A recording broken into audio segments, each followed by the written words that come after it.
Awesome. Take it away, Linda and Nolan. Do you want to allow me to share the screen? Yep, there you go. Okay. Let's put that up. There we go. Just have to move something over here so I can see everyone. While Linda's doing that, what is our precise drop dead minute so that we can make sure we manage manage all of your time properly? Is it, are we about 45 minutes away? Yeah, Nolan, you're probably about 50 because I think Okay, we that's sort of good go enough. till noon. So yeah. Okay, 50 minutes. That's what we'll. Yeah. Wonderful. Thank Okay, well, thank you for having us, everyone. I'm Linda Crockett, and thank you for the introduction. If you want to learn more about myself or Nolan, it's on the website. Because we're limited for time, we're just gonna jump right in. Hey, Nolan? You absolutely. We won't talk too much about ourselves. No, not at all. There's a lot to talk about in a short time. I must say that this was great to update. We taught this a few years ago and we haven't done it for a while, but it's heavy-hearted to do this, put this together, to learn about what's really going on out there and how worse it's getting. So in a short time, we're going to talk about definitions because there's a lot of crossover with elder abuse and bullying and discrimination and all that stuff. We're going to talk about the tactics, the causes, the impact on individuals and families, the extent of the problem, and what to do about it. But I can't create a miracle in 50 minutes, so just know that we are still a resource here. If anybody wants to talk to us, email us, call us with questions. The website is loaded with information, free stuff. So we're still a resource for you, but there's a lot to go through. So I wanted to start out with this shocking statistic that really grabs my attention. 1 in every 6 people, 60 years of age and over, have experienced some form of abuse in the community settings in the last year. Thanks to the World Health Organization, they provided these updated statistics. And there's some really good information on that website. We'll provide that at the end. 2 billion people will be 60 and older in 2050. So think about those statistics of abuse. Only 4% of elders report it. So we have to do better. It's just like workplace bullying. The shame really silences and isolates people so they don't talk about it. We see a huge change in that with the workplace bullying. We can do the same with elder abuse. More teaching, more training, more awareness building. Let's talk about it. Let's make it a very popular topic, like we did with domestic violence and sexual assault. It's out of the closet. Let's bring this out of the closet as well. This is how serious it is. Linda, sometimes your voice is cutting in and out just briefly, and so maybe just move just 6 inches closer to the screen if you can. Somehow it's not flowing perfectly, but carry on. Well, do let me know if that continues. Is everybody experiencing that? Oh, really? I wonder what it is. Is this better if I'm closer to my speaker? Not really. I don't know yet. Just carry on. All right. Adults expect to be safe when we grow up. We have maturity. We have new skills. We have education on human rights. We expect that it's safe out there in the world, but sadly, statistics are showing us that it's not. Seniors, the abuse is increasing at a very alarming rate. Is that better for speaking? No, it's the same, Linda. So I just think we're probably going to have to go through it.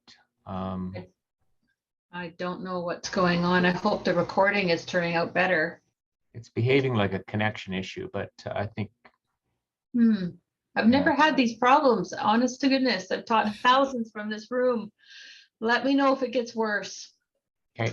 This topic is under-researched, under-recognized, and under-addressed, and COVID has made it worse. And we are going to talk about that. COVID's made all ages of bullying worse, by the way, quite a bit worse. So looking at, I'm sure you all know the definition, but just in case there's somebody here who doesn't, elder abuse isn't any action or inaction by self or others that jeopardizes the health or well-being of an older adult. Any intentional or reckless act or willful or negligent disregard occurring in relationships of family, trust, or dependency. So we have some very clear definitions of what elder abuse is. I think it still needs some work, but we're going to go into bullying and talk a little bit about that. I have added here that we do have federal and provincial laws now, finally, in Canada that protects workers in the workplace. So if you work in a seniors facility, if you're experiencing bullying in seniors facilities or any kind of workplace, know that you do have protection now. It is in our act.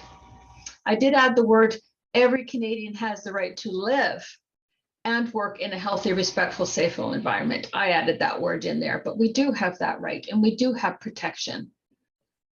I want to give you my formula for adult bullying. If you look at the research, it's a little bit inconsistent and it brings some confusion.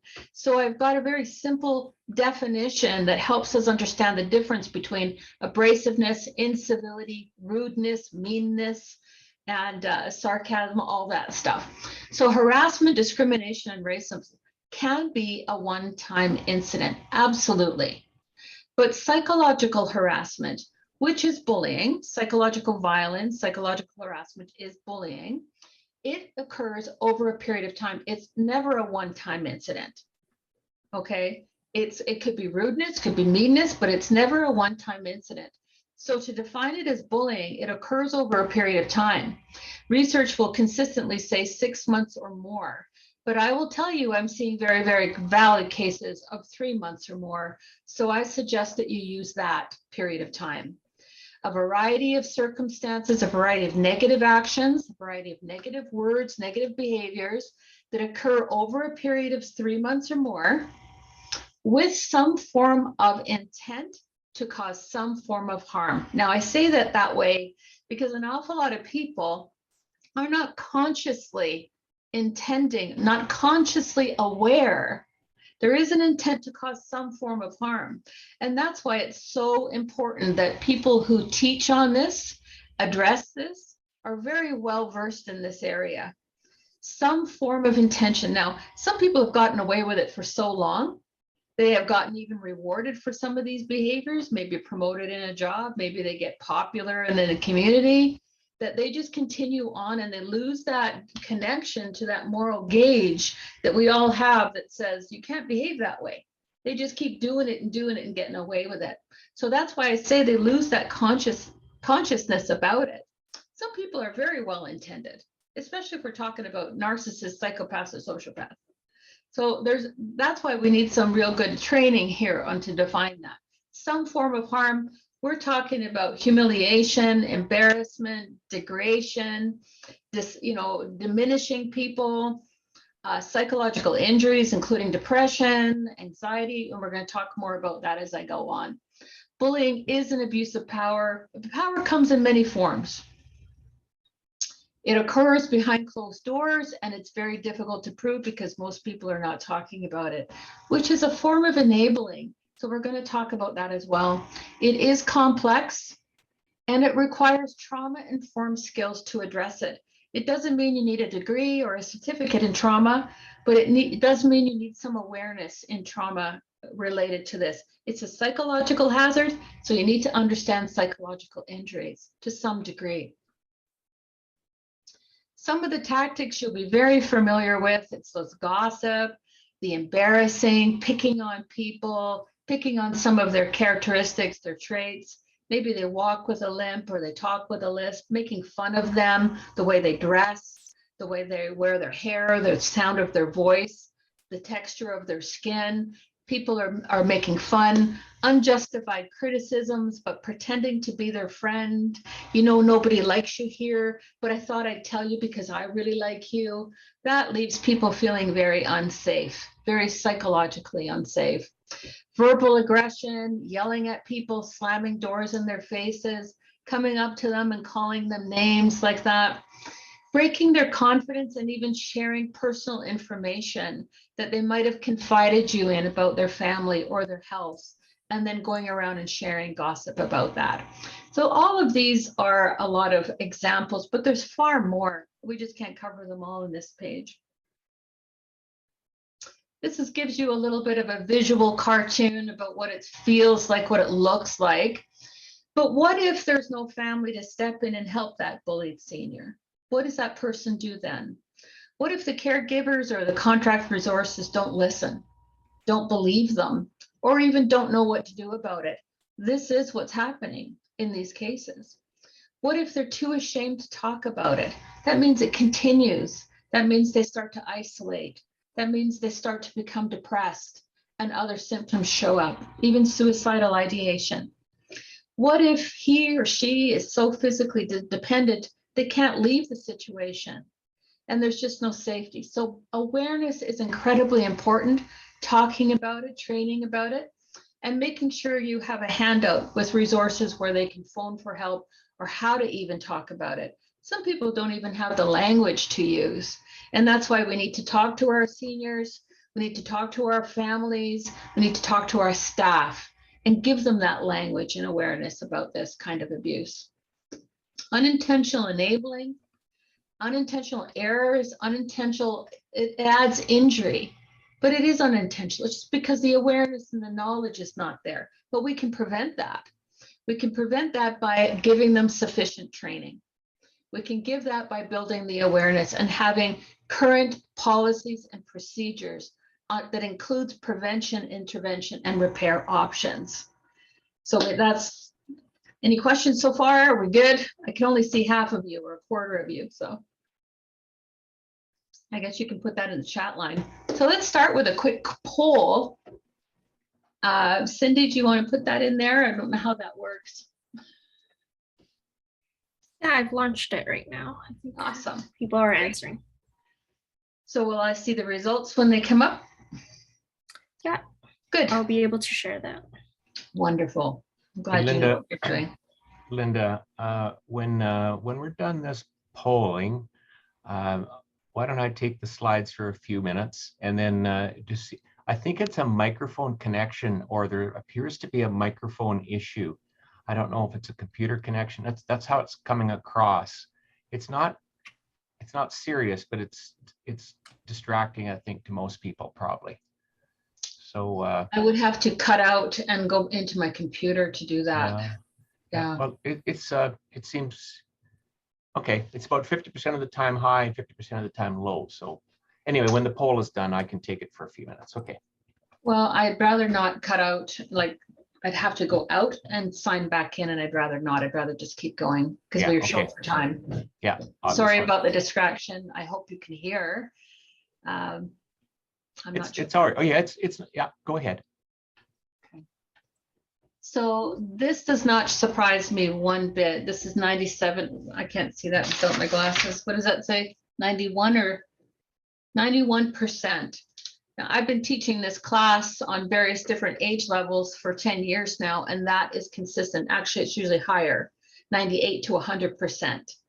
And so sometimes I'll see this 9% because people aren't really clear on what bullying is. So this poll might actually change at the end of the training, but that is alarming. You won't see that in Canada's statistics because most people are not coming forward and admitting it. But here, this is just another sample of what I'm seeing out there. It is an epidemic at all ages. Thank you, Cindy. Nolan? Yeah, good. Yeah, so that last 3 or 4 minutes was fine, Linda. We won't talk about it anymore.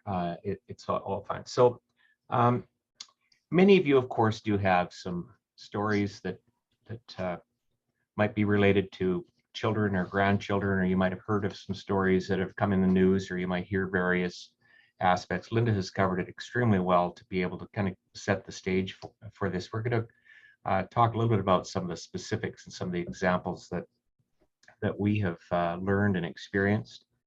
And of course, there's a whole mix of all of these, peer-to-peer, and quite frankly, seniors bullying is in some ways can be seen to be different, but it's related to many kinds of bullying. Older adult bullying has some overlap with teenage bullying and whatnot. There's just more examples. There are just more examples of different kinds in at seniors bullying than there would be, say, in youth bullying or in intimate family setting bullying.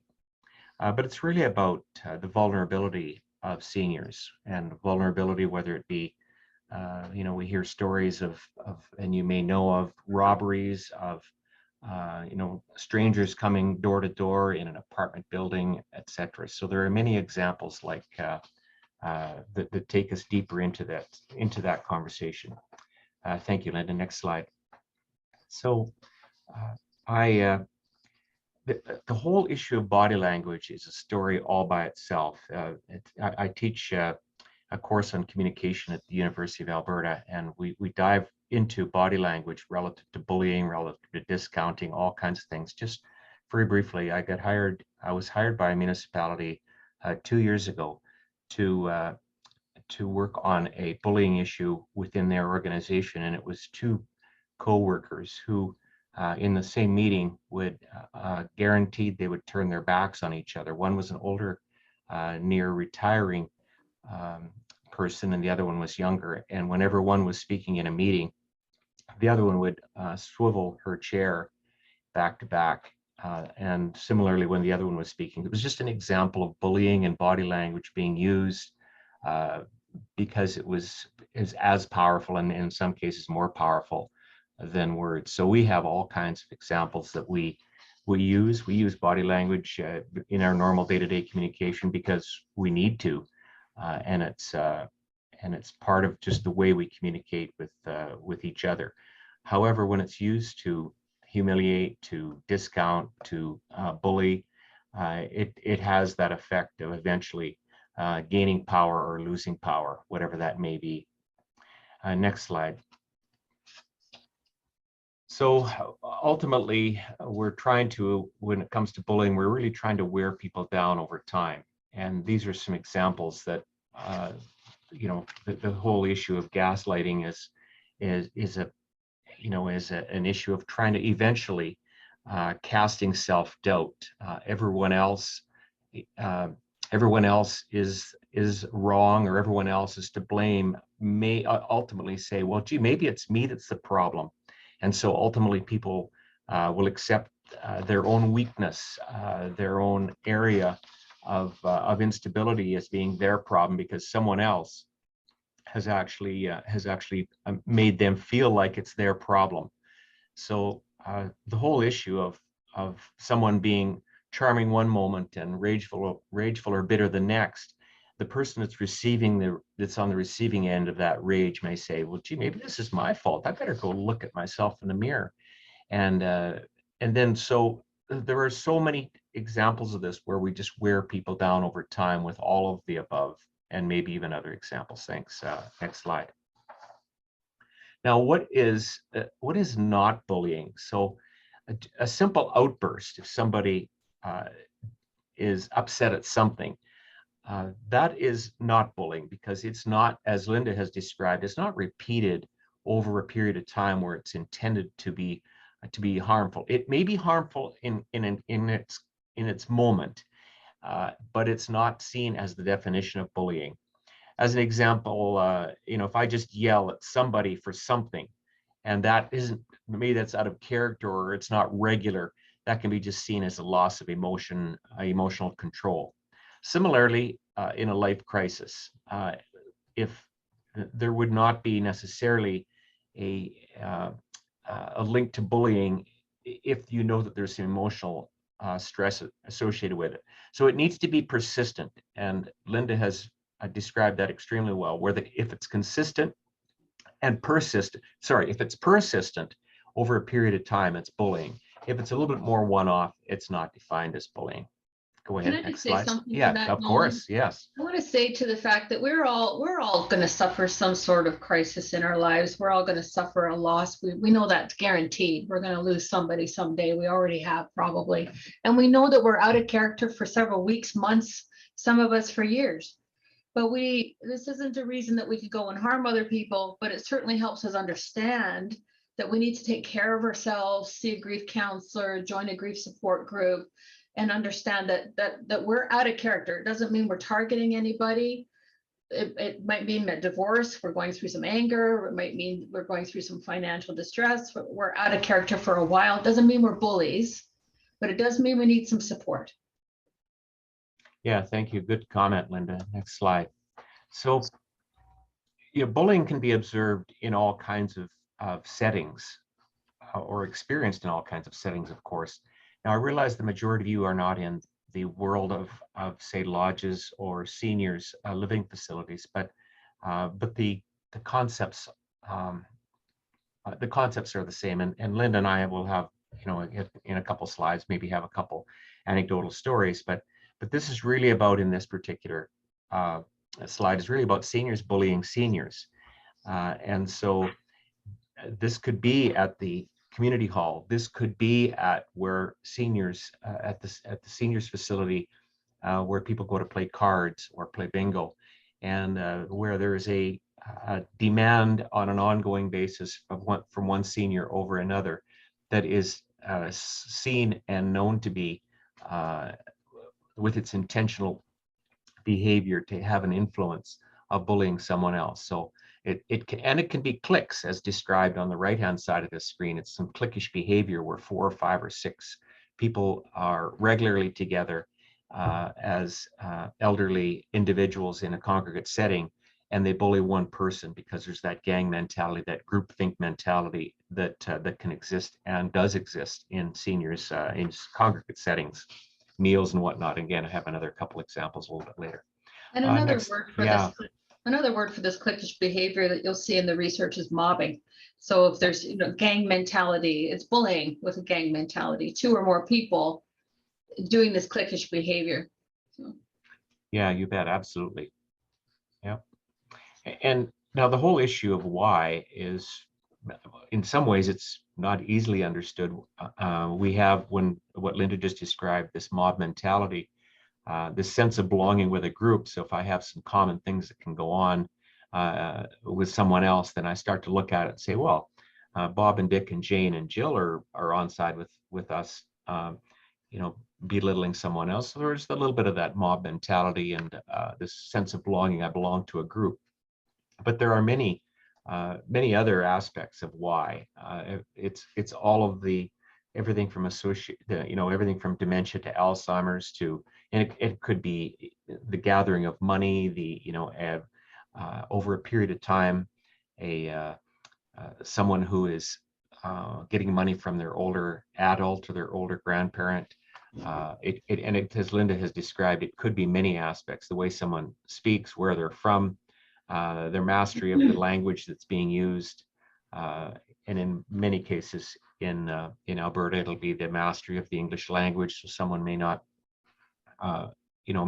feel comfortable in all environments with their level of English, and quite frankly, with an ever evolving demographic in Canada, this kind of behavior may evolve over a period of time. We have people are living longer, our immigration is changing, and so there are many aspects of this of why.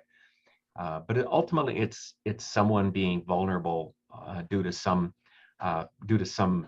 aspect of their physical or their verbal ability to communicate in some fashion, or not just communicate, but interpret and understand. Thanks, Linda. Next slide. Well, one of the things I want to add to that is bullying in itself is complex.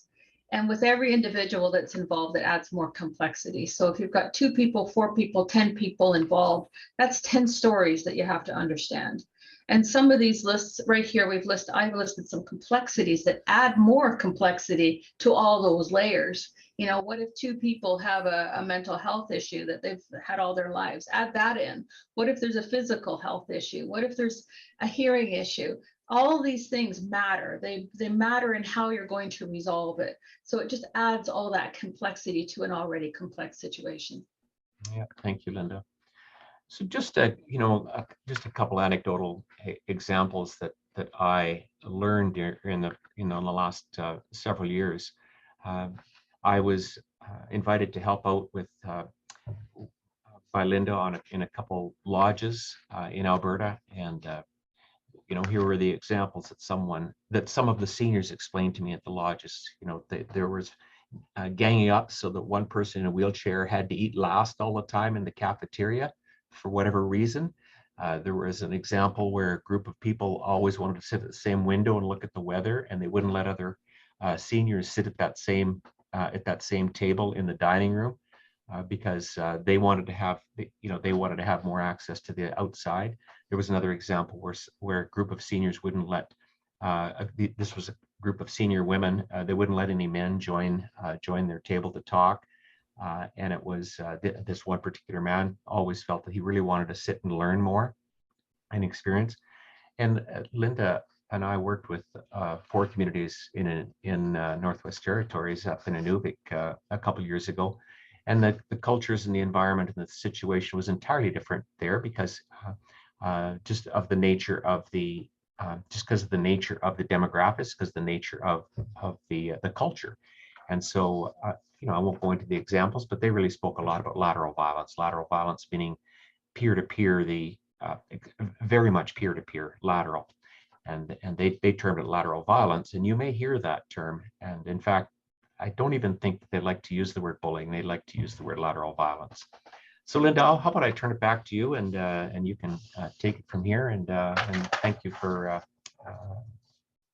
inviting me, everyone. Go ahead, Linda. Thank you, Nolan.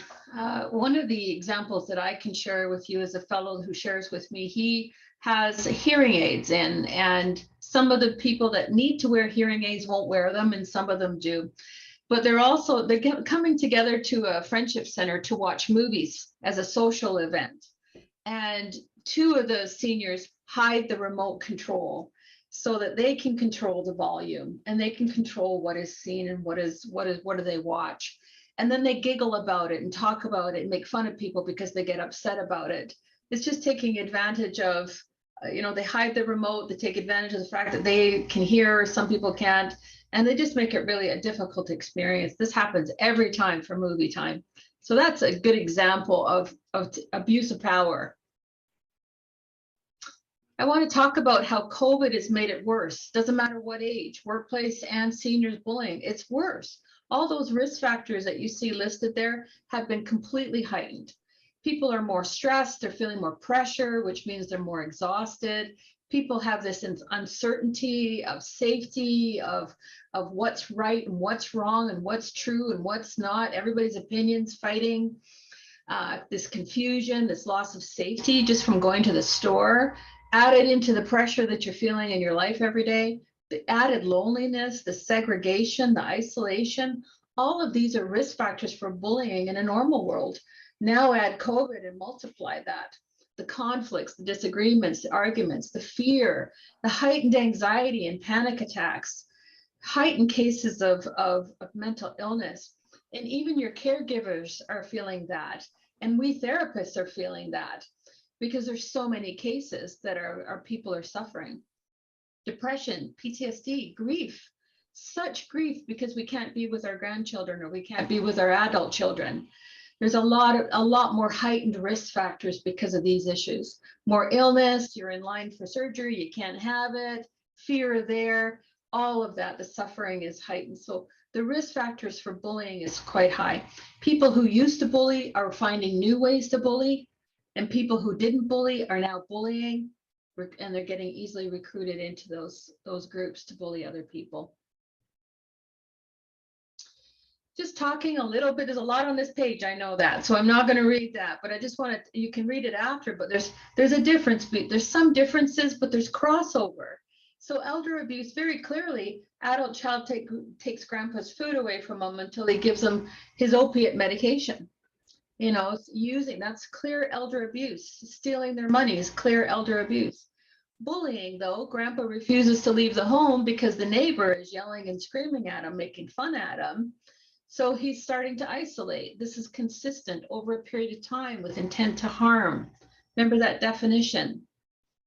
Seniors gathering to watch shows, like I explained, or every time a senior lady enters the room, others are calling her names like whore or cheap or tramp because she's friends with the male, and there happens to be more females than there are males. That's clear bullying if that's consistently happening over a period of time. But then you've got these added challenging behaviors. Some people are very dominating, they're overbearing personalities. They tend to really bully the newcomers because they're uncomfortable with the newcomers. But that poor newcomer is being, vulnerable and lost, and maybe they've lost someone as well. So there's a lot of various variances here and other variables that add to it all, make it even worse. just touching on the types of abuse. Physical abuse, we know what that is, the pushing, the shoving, the hitting. Psychological and emotional abuse is what we're primarily talking about today, because bullying is primarily psychological abuse. That's why it's so difficult to identify. It is primarily physical abuse is obviously assault, but psychological abuse is harder to define. Financial abuse, sexual abuse, and spiritual abuse. There's a long list of different types of abuse to add into that as well. Religious abuse, for example. Now we're back to a poll question. Of those of you who said yes to knowing an adult who was bullied, how many of those were seniors? That gives you a bit of a range there.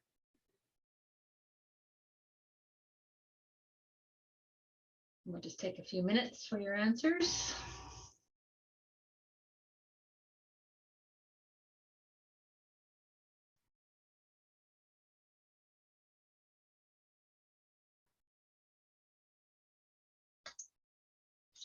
My own. Did I lose it there, Cindy? Oh, just 10 more seconds to answer for everyone. Okay.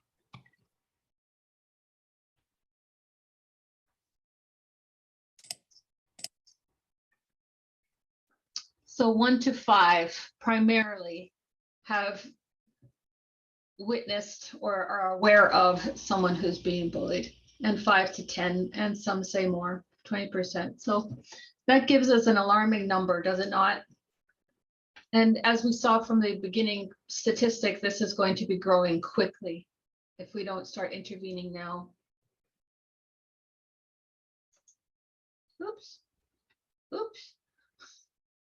Oh, it's a touchy button. So let's talk about people who bully. That's the question. Why do they bully? I think we make a lot of assumptions. We make a lot of judgments on that, but I have been working with some of those people that have been sent to me who are bullying, and I'm getting a bit more clear on why. But bullies exist in all ages, all cultures, all form of employment, therefore all seniors, all types of seniors. So I'm just going to give you a quick snapshot on what I'm seeing and what the research says. The top one here, some people have a mental health diagnosis, or maybe they were never diagnosed and should have been, or maybe they're not taking their treatment when they should be. Some people who have borderline personality disorder, bipolar, schizophrenia, PTSD, anxiety disorders, addictions, or alcoholism. Sometimes these are the causes of why they're behaving the way that they are. They might have suffered a traumatic brain injury, and we just need to have education on what does that mean? What does that look like? How do we define that and separate that from the person and understand that it's not personal?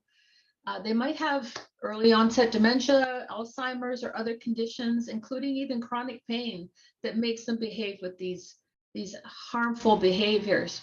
And that's why education on all of these issues will be helpful. They may have gotten away with it. I've told you, I spoke about that before. They've gotten away with it most of their life. Maybe they were bullies in the workplace and they got rewarded, they got promoted, they got hired because of those behaviors, because that's what the employer wanted. And so they're actually not aware that this is not okay until they're held accountable. Those people do exist. I've worked with them, and change absolutely is possible because we know of neuroplasticity today. So unless you're a narcissist, psychopath, sociopath, doesn't matter how old you are, the excuse that it's too late, I can't change, isn't accepted, isn't good enough. If you're held accountable, you can change those behaviors. Doesn't matter how old you are. Bullies, true blue bullies, typically lack self-insight. They typically do not monitor their behaviors.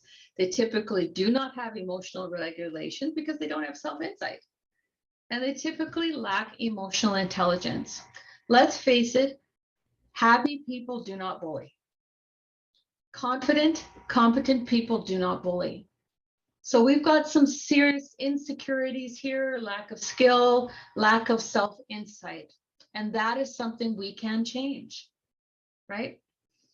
They might have experienced some sort of trauma in their life. They might have been bullied in the past, maybe as a child, maybe in the workplace. And here we go again. They're gonna survive by bullying others. I taught domestic violence survivors for years, and they taught me that they teach their kids to bully because nobody's going to bully their kids. So we got to change that pattern, change that cycle of violence, change that behavior. They might be grieving somebody that they've lost. They might be grieving their own loss of youth. They might be grieving their own loss of health and their loss of freedom. And that might be why they're bullying. Linda, So the slides haven't advanced. I don't think. So what do you see? On that, yeah, you've got to keep going. Do you see why do seniors bully? Oh yes, I'm sorry. Yeah, okay, I thought you were. Okay, I thought you were on the next slide. I'm sorry. Go ahead. Go ahead. I apologize. So I'm looking at the bottom piece of that. So we've Yeah. gone to the last piece here. There Yeah. might be grieving. So we have to have adequate assessments in place to understand what's the root cause. Then we can address the barriers to their behavior.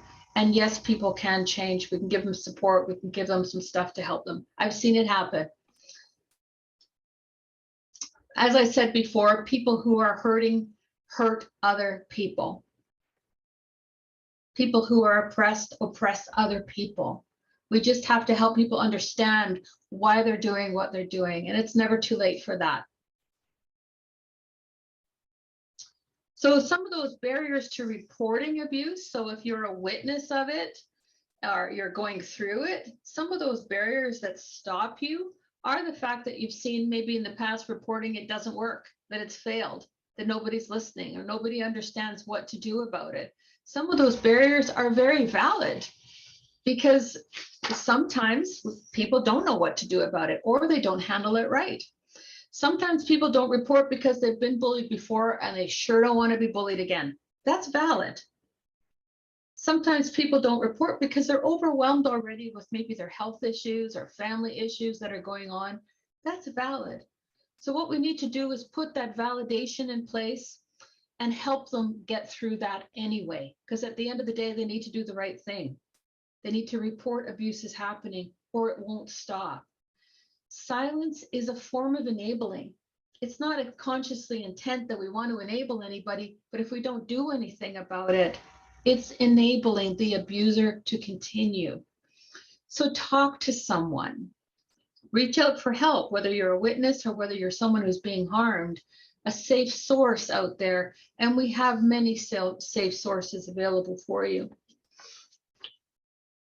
What is not bullying? Or actually, I'm sorry, I've got another slide here on bystanders. If you do witness bullying, go to that person that you're seeing being harmed and offer validation. Validation is absolutely gold to a nervous system that's sitting there scared. Maybe they're thinking they're crazy, they're wrong, they're full of self-doubt, they don't know what to do. Validate them and you'll calm that nervous system right down. They'll be buzzing off that chair if you don't. Validate, that was horrible. That shouldn't have happened to you. That's inappropriate. Or, you know what, I didn't see what happened, but that must have been really difficult. Validation.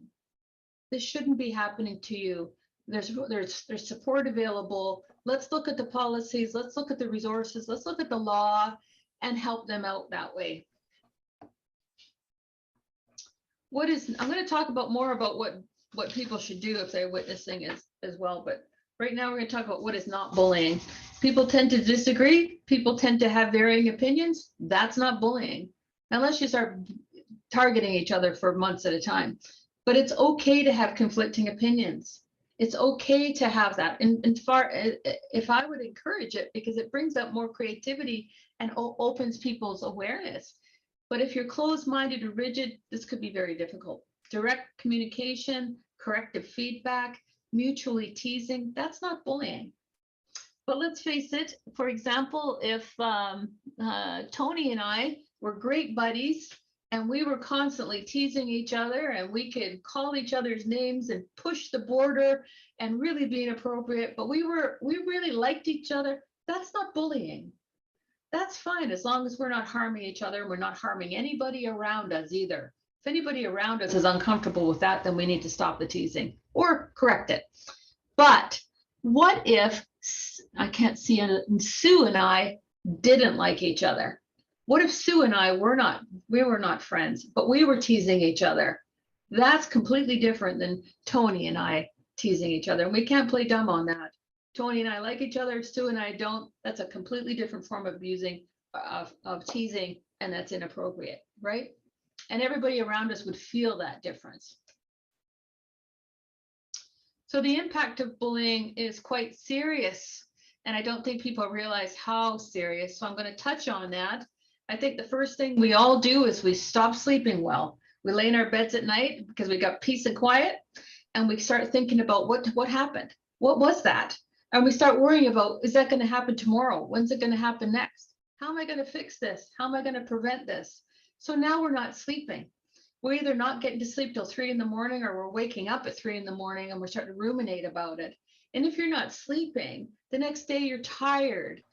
And believe it or not, research is out there saying that if you're not sleeping, you're suffering from insomnia, you might as well show up the next day drunk, because it's almost the same thing.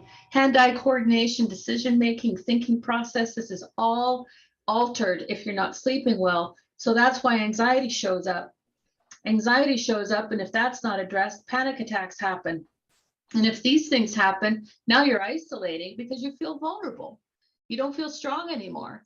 And if you're isolating, now you're losing self-esteem, you're full of self-doubt, you're losing self-confidence. It's like this domino effect. It starts here, and before you know it, you're full of confusion. You're not feeling safe anymore. You're getting a little paranoid. You know, you walk into a room and everybody stops talking, but you know they're talking about you. Well, now a lot more paranoia shows up. Now you're fatigued. You're losing your, what's happened? Are you guys still there? Yeah, we can hear you, Linda. I think you're Oh. just, your screen is frozen, but we can hear you. Okay, as long as you can hear me. Somebody's let me know if something happens, that because it went blank on me. Okay, no, we can still hear you for sure. And your slide is up and everything, so. Well, I wish I would have froze on a better Facebook than that. But anyway, here we go. Humor is important. So whatever way you carry your stress, if it's in your stomach, you're going to end up with gastro problems. You're going to end up with ulcers. You're going to end up maybe colitis or Crohn's disease. It depends on how you carry your stress. If you carry it in the other. Oh, now we've lost you, Linda. We've lost you. Oh no, what has happened? You're back. Oh, I don't understand. We can hear you now. We just sort of, I don't know if you were still talking, but. I was still talking, so I don't know where it left off. Did you get the cardiac problems? No, we haven't got to that yet. You didn't. Okay, well, it depends on where you carry your stress. If it's in your stomach, it's gastro. If it's in your body, it's going to be cardiac.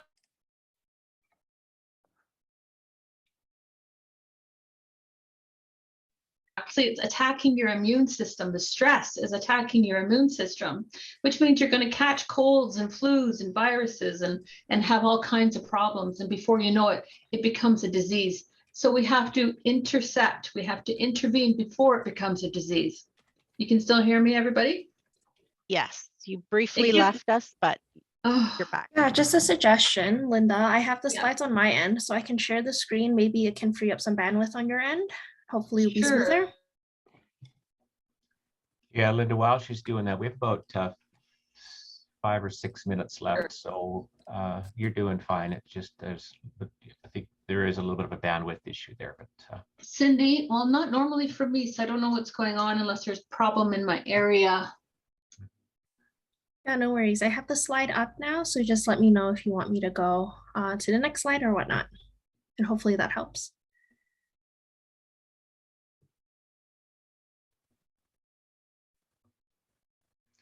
yeah, we're losing Linda. Can you hear? Okay, can you hear me okay? Yeah, you sound great. Okay, Cindy, let me advance through it. So take me to the next slide. Sure. And what I'll do is I'll wrap up here in 5 minutes. So I'm not seeing neurological impact. Are you on the screen? It should be. The screen that says neurological impact? Yeah, it's showing up on my end. Is it showing up on anyone's? There we are right now. I can see Okay. that. Okay, I'm going to advance us through here. So let me wrap this up in the next 5 minutes. I have about let me take us through the next 15 slides. So there are all kinds of studies that talk about the brain and what the brain is and everything from what the normal brain is experiencing and whatnot. So not going to go into anything that's neurologically defined here, but just want you to understand there's research in the neurological side of this that shows bullying has an impact on the brain. So let's just move on to the next slide. Let's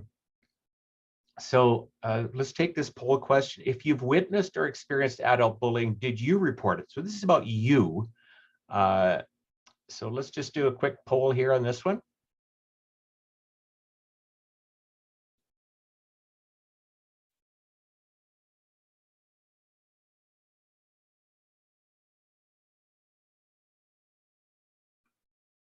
I'll give a couple more seconds for answering.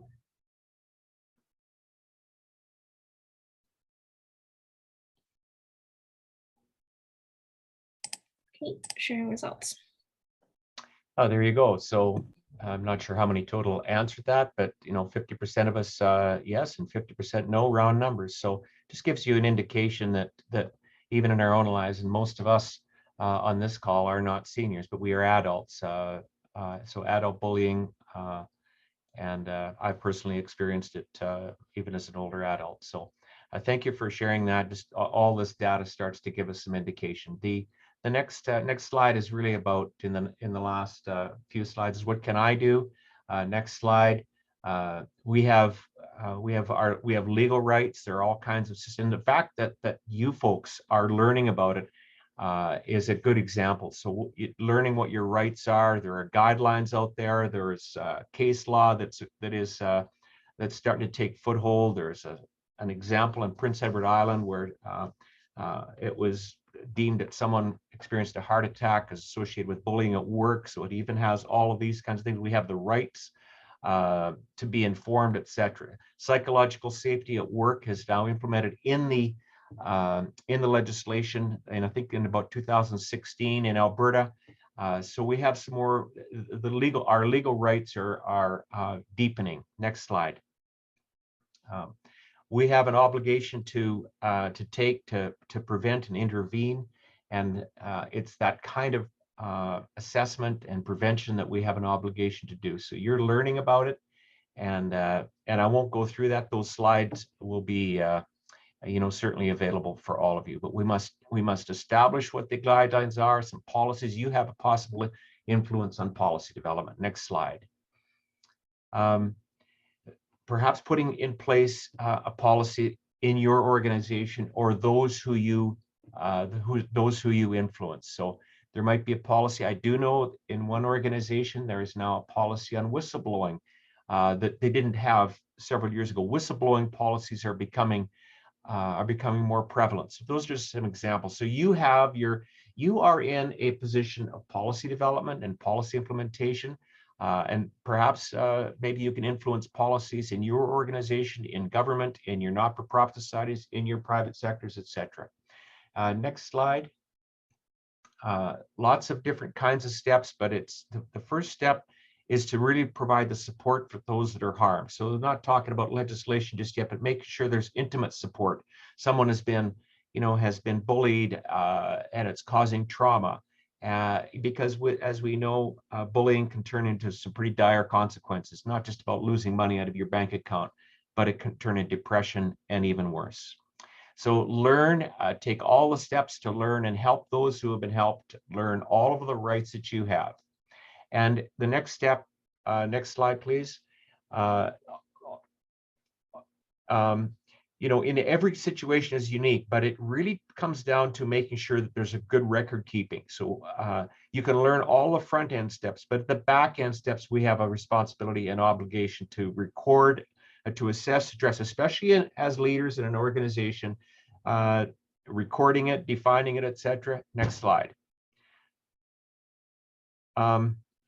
As I mentioned, documenting things, recording notes at home. I had when I was teaching online, one of the women's that were online said she actually kept a journal at home. She actually started to write it in her home in a scribbler. She was writing things down so that she actually had a case later on in her support to get things changed.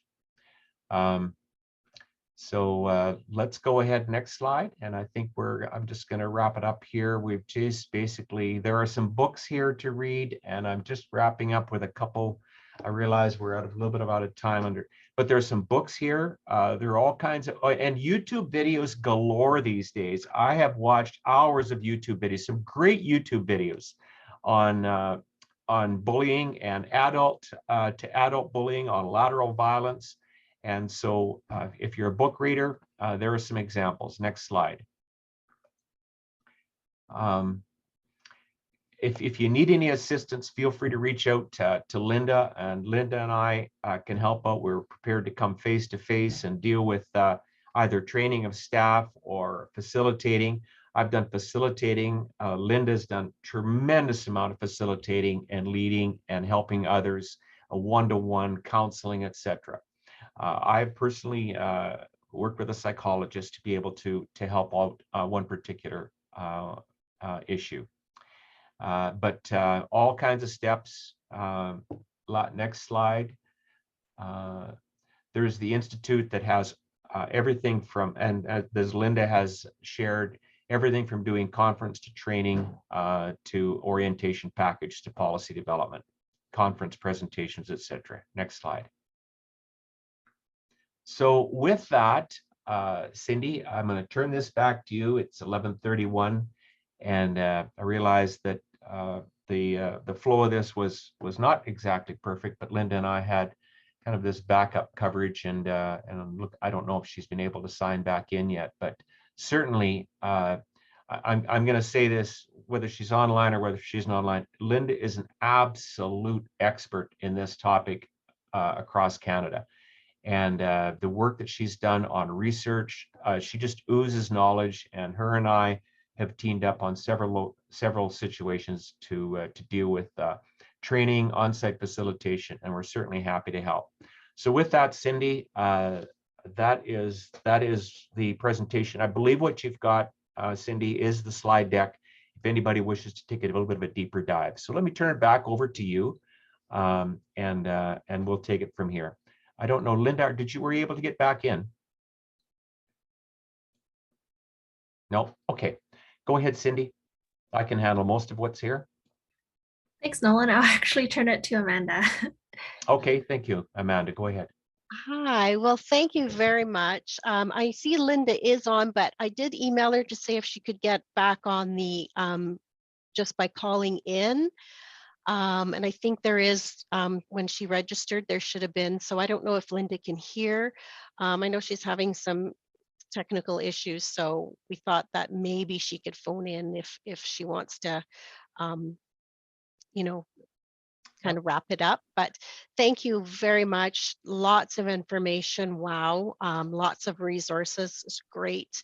You know, other than the noise going up and down, it wasn't really too terrible. So hopefully the recording is okay. We will be sharing that.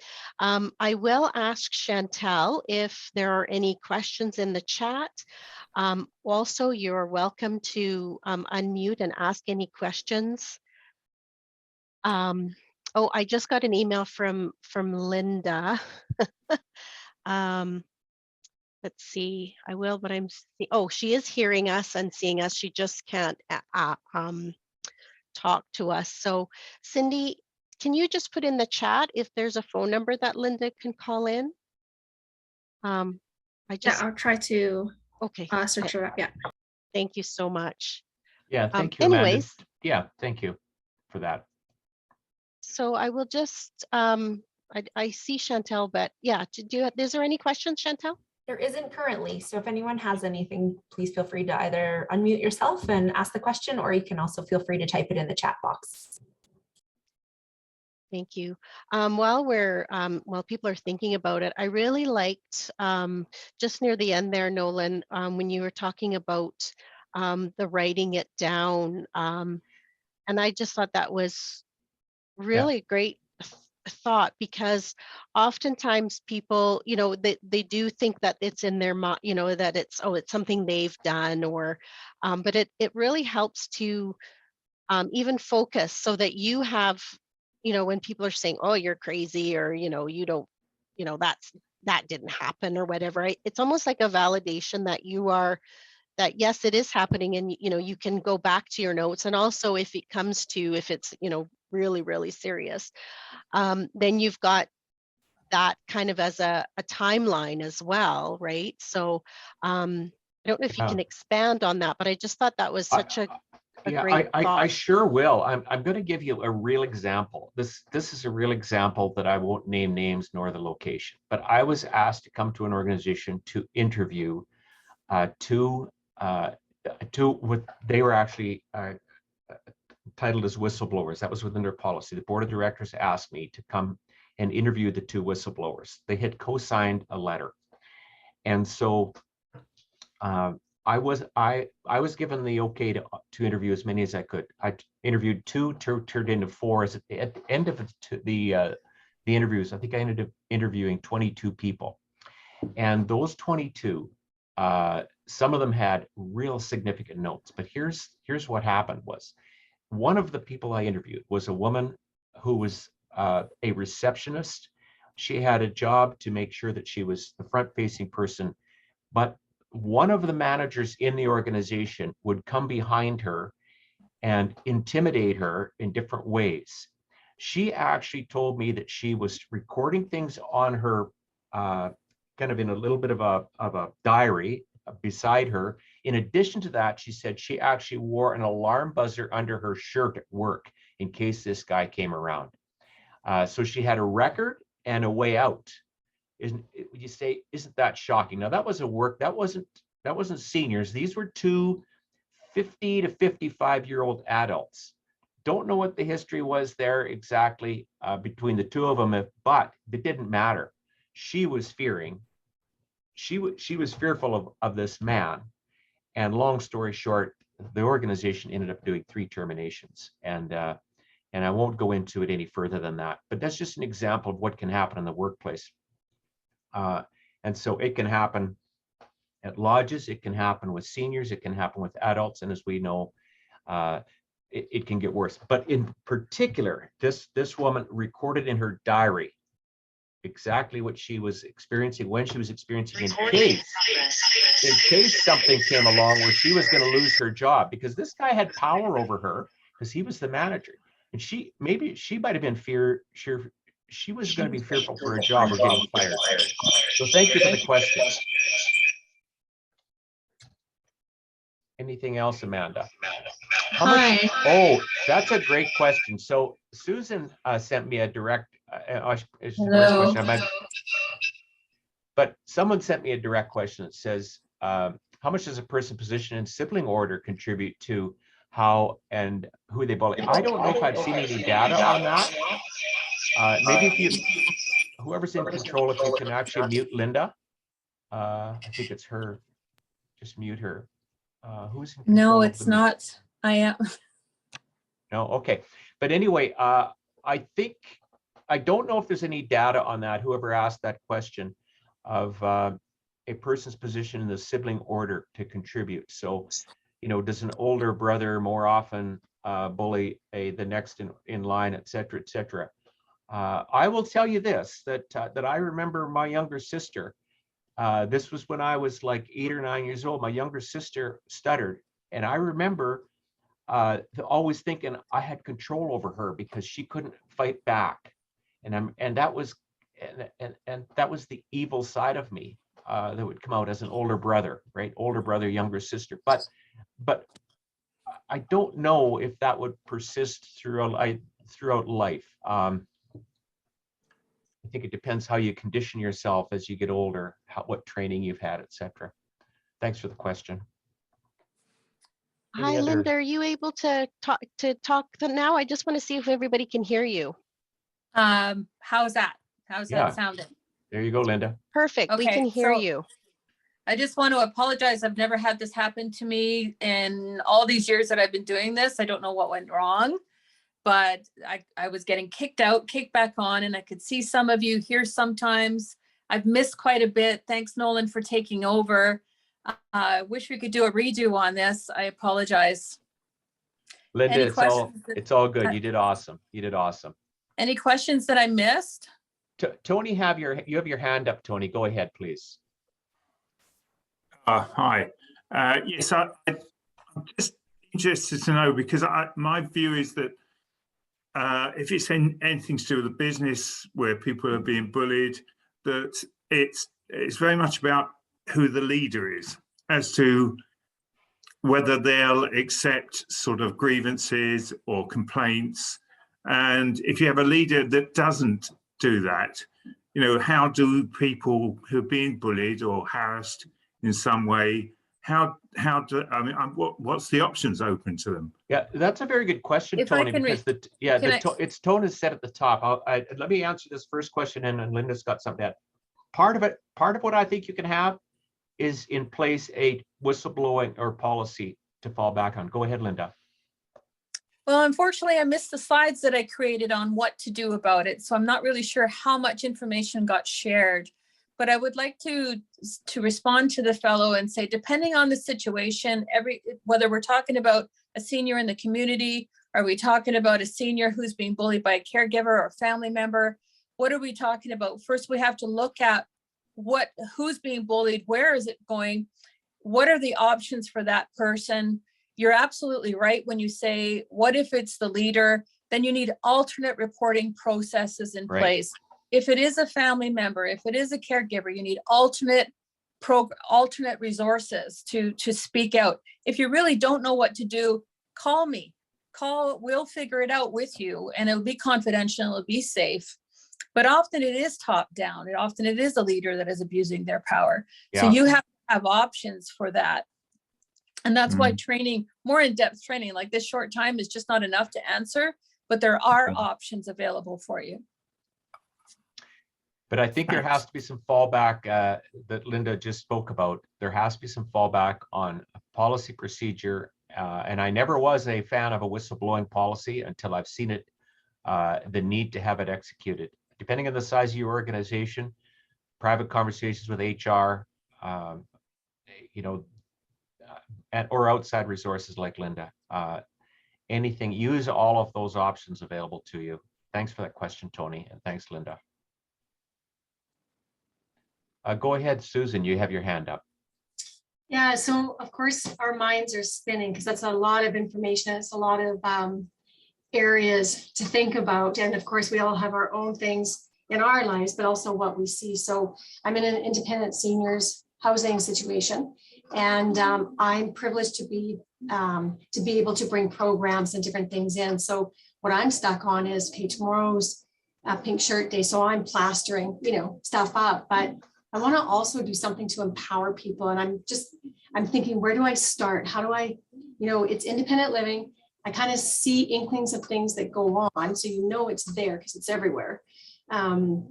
Where do you start? How do you start educating? One of my thoughts was I like the YouTube videos.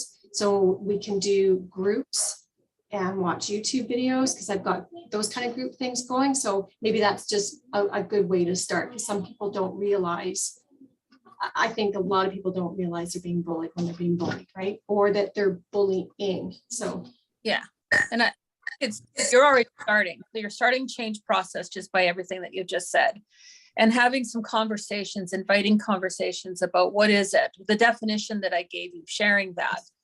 And explaining that, our silence isn't helping anybody, but I also can email you a pledge that people can sign. And it gives a bit of a commitment for everybody to say, I'm pledging to respectful kindness.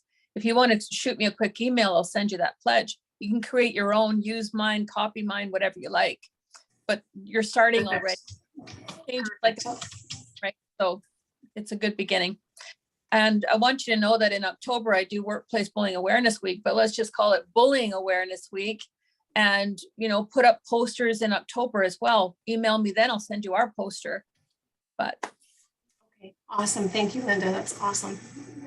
And I like your idea of the YouTube videos, because there are some hour-long ones, or there are some shorter ones as well. So whatever fits your need, Susan. Yeah. Yeah, and I find, if a person can facilitate conversation, I like to let people know when we're facilitating in a conversation that I'm not a professional. I'm in no way, guiding the conversation. Yeah. And Facilitate it, and you can maybe ask questions, or you can give an example yourself. So I think that's really important for all of us to keep in mind, that we can facilitate without stepping on toes, and we definitely don't want to guide anyone in a direction when we're facilitating. yeah. One And thing I would Susan- like to suggest is that people really resonate when you start by sharing stories that you've experienced, when you show the human side of this, that you know what it's like, but also saying, this is not a therapy group, this is a discussion group, but we do have resources. If this triggers something in you and you want to talk to somebody, here's a handout. That's an idea to do as well. Perfect. Thank you guys so much. Yeah, and Linda's email address, my email address are in the chat if anybody wishes to reach out.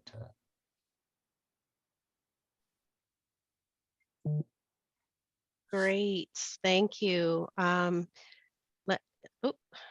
am oopsie. I'm kind of trying to do something here, but not working. Is there any other questions or thoughts? Anything in the chat, Chantel? Nope. Okay. So I just wanted to sort of finish off. We invite everyone to join the core elder abuse. Oh, sorry, Cindy, if you want to put because we also have on our slideshow that we had, we also have the information, but anyways, yeah, so sorry, we'll go. So here's the elder abuse group so that we can continue to continue these important conversations. You can join the core platform for free and become a member. You can find many resources, events, and programs all around Alberta. And then we have added in the next slide the web addresses, and they are in the chat. So you can have a look and see. Yeah, so there's all the information. If you have any questions or comments, please direct them to the healthyaging@calgaryunitedway.org. And then we will be sending out an email with the short survey, and if you can take a few minutes to complete that. And then we are going to take a quick, Cindy, are we able to take a quick snapshot of us with our backgrounds?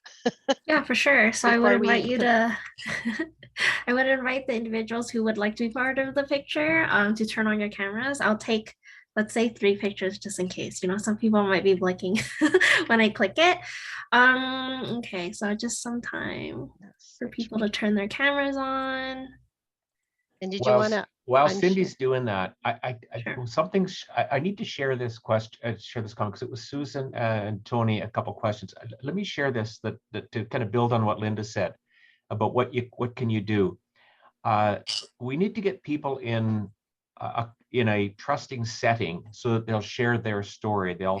And I know as a stranger coming in to a congregate setting, once they know who I am, or once they know, and they'll know who you are, they'll share their story with you about something, but they're not going to share it with a stranger easily. So the intimate relationship, when I say intimate, I mean the trusting relationship that you have with somebody who will tell you the story matters, because you have to be in that private, safe setting to share your story, and so creating that safe space where the person will even share their story matters, right? So I don't want to talk about, my friend or my cousin or my children. So creating a safe environment, to Susan's questions and Tony's questions, so that people will share their story, is extremely critical. Awesome, thank you, Nolan. Yeah. So on a count of 3, the regular cheese. Okay, so 1, 2, 3. One more, 1, 2, 3. And then one more. There we go. Awesome. Thank you so much, everyone.